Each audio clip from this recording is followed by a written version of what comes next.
Hey everybody, I thought I would go over the sample briefing paper with you today. I'd like to take a look at it with consideration of the rubric and to tell you my thoughts and to answer some of these questions as well. So I've clicked on blockchain for smart cities and let's go through some of the questions and let's hop around the rubric because this is how I give feedback on. Imagine this sample paper is one of my students and I'm going to answer these questions and you'll notice that there's actually I probably need to not just edit the title, but I need to edit the section too. It looked like there's a technical running problem here that I just fixed in the discussion. So let me go ahead and update that. Oh, I can't update it at the moment. I'll have to do it in a couple minutes because I'm logged on as a student to view the rubric. So I'll fix that in a minute. Anyways, let's take a look. The first question you're being asked to do in your evaluation is to read the executive summary. Does it provide a clear overview about what the entire paper is about? So let's start there. I don't care about the design of the cover page. Cover page is nice. Note, I believe that executive summaries should be on their own. They should be separate from the rest of the briefing paper. So that would be my first recommendation here. It says this. The emergence of Internet of Things technologies has given rise to the concept of smart city. Cities have varied services and functions that demand a precise set of controls. Smart cities control the usage of these services through IoT technology. And if I misabbreviate that because I'm an English professor, please post a little note in the reply saying, yeah, it's abbreviated differently. Okay, connecting such services and functions through this technology allows city services to be more efficient. Okay. That's the setup. The however is what we call a signal phrase toward problem. However, using this technology has security vulnerabilities. Okay, blockchain offers a promising security solution. Okay, so there's a problem and solution here. If you recall, I really like signposts. I like headers in my executive summary. So not only do I want this executive summary by itself on a page, I like the problem needs to be on a new page, but I want those signposts, the problem header and a solution header. Remember, C-suite readers are not always going to read your entire briefing paper. They may only read the executive summary. So making each section pop will be really important for your readers. And of course, some of this has not been spell checked. Look at that. In a draft, I may point that out if I'm giving a student feedback during one of our drafting conferences, but please note that that's not a big deal in a draft. And the drafts that you're submitting of these briefing papers are not graded. It's just an opportunity for feedback. You'll also notice that in the differences between writing assignments 4 and 5, this one is more straightforward. There's no memo and there's no table of contents. You can see the rubric says, is it 1,200 to 1,500 words? Don't worry about the draft, but for like the final submission. If it's 1,700 words, I don't care. Even if it's 1,800 words, I'm not going to sweat it. But if you go a lot over it, you're not controlling your language. And so that's why length is important in a technical document. Sometimes you only have a certain amount of space to get your point across. But if you don't take the time to provide enough details to get that point across, you may not be convincing. So if you go really far over this, like if you're in 2,500 words, I may ding you a little bit. Keep that in mind. 2 graphics, 5 sources, that you've got an executive summary that describes the problem and solution. So far I say yes. I would say tinker with your design a little bit and phraseology, but it's fine. And by the way, you don't have to have sources named in an executive summary. Okay. So that was question number 1. I think it does. That's kind of a yes/no answer, but work on design. Question 2, the problem designed in this paper is a fairly technical one. Some of the readers, like your professor, maybe from non-technical I have a technical background, but I don't have a technical background in this topic, right? I used to work for an engineering firm, and so I was not a trained engineer, but I learned enough over time that I knew what a lot of the major terms were, and I didn't know definitions and things like that. But imagine I'm one of these major readers. I'm a city manager or municipal leader. I don't have that knowledge, so you're going to have some sort of contextualization definitions of terms as you go through. So the problem. A smart city, according to Shea, is a municipality that uses information and communication technologies to increase operational efficiency, share information, and so on and so forth.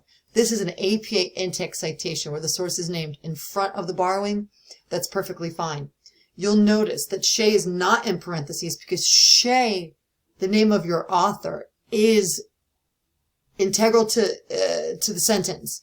The copyright year is that supplemental APA part that isn't, and that's why that's in parentheses. So let's see if I can find Shay. I did find Shay down there. Okay, good. So when I read your papers, that's what I do. You'll notice I did that in your report. I go in each one and I look for your sources. This one says, furthermore, according to 1, 2, 3, 4, 5, 6, I think at this point, I think the APA rule is 5 or more. Let me double check that. Okay, so I went to Purdue OWL because I'll be honest with you, I teach students in both MLA, APA style. I'm also familiar with the Chicago Manual of Style and APA. So I know all these different styles, and I can't always remember when we have a ton of authors, what's the rule, and styles change. So according to Purdue OWL, a work by 3 or more authors, list only the first author's name by et al. Et al is Latin for basically and everyone else. Et for and, all the rest. And there is a period after that. So that's what I would do to make this a little bit smoother and more easily readable. Okay? Readable. Readable? That's not even a word. But anyhow, so I'm reading this. I definitely see the problems being discussed here with some interesting examples of like sewer lines, for example, and some of the different services. You don't have to name them all, but some of them are going to be named. And by the way, I actually want to pull this into a Word document. Let's see if I can go to Word. I just want to see how many words this is. And remember, these are words of a document before, and of course, all of my little 1697. So this is much longer, but we're in this draft sample of this paper. But keep in mind that that includes the works cited. So it's actually a smaller text. It's probably in the 15 somewhere, which is, this is the right length of document. Doesn't mean the content has quality, but it's the right length of the document that I'm looking for. Okay, the problem does seem to establish the problem fairly well here, although I am not an expert, but I do like that terms are defined for me. That's that sort of meeting the needs of your non-expert, non-technical readers. So that part does seem to be happening in the problem. Note that they have a pull out for, this is what's called a block quote or an excerpt in this formatting. And so it looks like, if you're doing, according to Purdue OWL, if you're doing APA style, but this, let me double check, APA excerpt length. I just want to double check because that could have been, APA, writing a paragraph in APA style. Yeah, it looks like University of Southern California also says it's that 40 words or more. So this one is fine. So when you look at there's more than, there's got to be 40 words here. So that's okay. It looked a little short to me, but I just wanted to give you some sort of stylistic feedback as well. Okay. And the Walton Chain white paper. Is there someone named Walton Chain? Oh, that must be a company name. Okay. So that's according to, so that the sources are named Gilder. So as I'm going through, I'm seeing the sources and I'm making sure that Gilder 2018, like the copyright years are all the same as well. Figure 1, this is what we call figure call out. I love these. And I like this figure has a figure name, a number, and a title. This is adapted from PAW. So some of you had asked me, how do you cite sources of figures that you've modified? You've used their design, but you've slightly modified it. This is a good way to do it. It just has a little credit note with, it could just be adopted from PAW 2018, and then this is an entire entry in your works cited. That's what I would do. I mean, you can simplify it a little bit. The more information, it's okay. So the IoT hub, and I guess as a non-technical person, I would want to know, are there arrows that show any of this? I know it's a hub, but is it directional? Is it multi-directional? That would be my request there. So the paper seems to reach the technical audience. I think the image could have been a little bit, continue to be modified just slightly, but the image is still fine, and credit is given to the original version of the image, so I like that. Please comment on the possible solution. Is it clear to the reader? So as I'm reading this, I'm looking at a possible solution. Really good headers. I can find my way around the text and it's obvious. You don't want your headers at the same size as the rest of your text. They could blend in. So this one is centered. It's a bigger font and it's bold. Okay, but you don't have to overdo it. But this one is subtle and it's nice. Let's see. Okay. So terms are continued to be defined here. If I would want to read this a little bit more deeply in a second run through, but it seems like the issues are sort of described, and I really like how there's a comparison made to a Google document, and how that sort of conceptualizes the terms for non-technical readers who may be more familiar with this type of writing software, for example. So that actually worked for me. I thought that was pretty good. And then we've got a call out to figure 2. This figure is blurry. I'm not a fan of it. I think it needs to be bigger, and it's fine if it's bigger, but I'd rather you have a more simple image that's not blurry than a blurry image. So just kind of keep that in mind.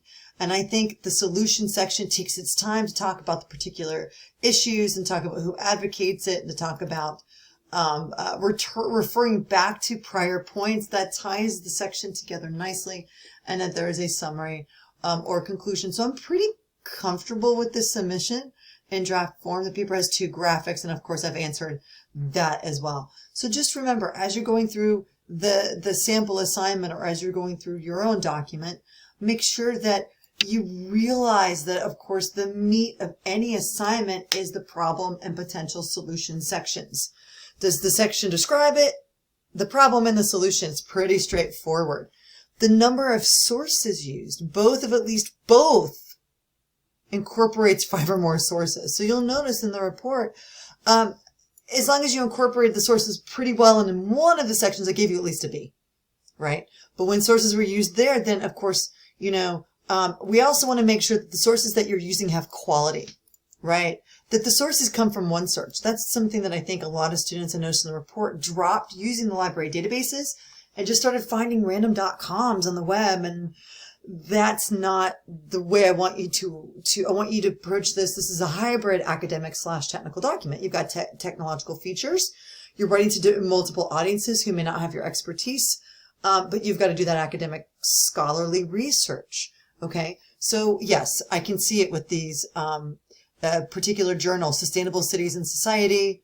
Oop, I didn't mean to do that. The Internet of Things Journal, the Journal of Parallel and Distributed Computing.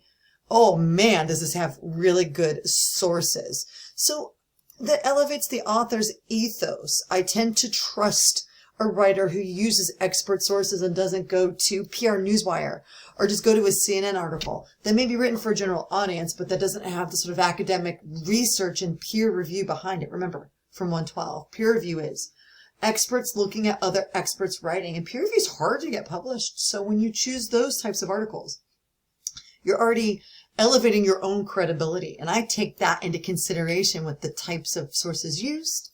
I think about the quality of the graphics. We've been talking about that in writing assignments 2, 3, and 4, and now 5. That the conclusion ties it up in a nice bow. That at least the in-text citations and references are in APA format with hanging indents, alpha by author, not just URLs. And then in the end, that the language usage and if you struggle with just plurals and possessives and not much else, I don't sweat it all that much. You still get a pretty good grade, because remember, you're a student and you're not expected to be perfect. But if I'm noticing a lot of fragmented writing and a lot of spelling errors, language choices are going to lower your ethos. It's going to lower your credibility, and it's going to make your text seem much less reliable because you didn't consider the precision elements. And technical writers, we hold the keys to precision. We're supposed to create documents that are easily readable and forgettable. We do not create documents that people think about years from now. We're not writing literature here. We're writing documents where people can move in and out in part or in whole. They can follow a process, they can learn a concept, and then they move on.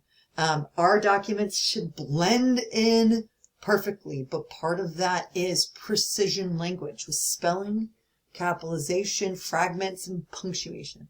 So in the end, I hope this overview has been helpful for you to understand this sample paper. I think overall it's pretty good. I think it could use some design refinements with images and all of that, but I'm pretty confident with if the students submitted this, the grade that they would get. Let me know what you think about the content. Again, I'm not an expert, so if you are an expert in cybersecurity and you have some feedback on the content, I'd love to see it in your comments. Take care, everyone.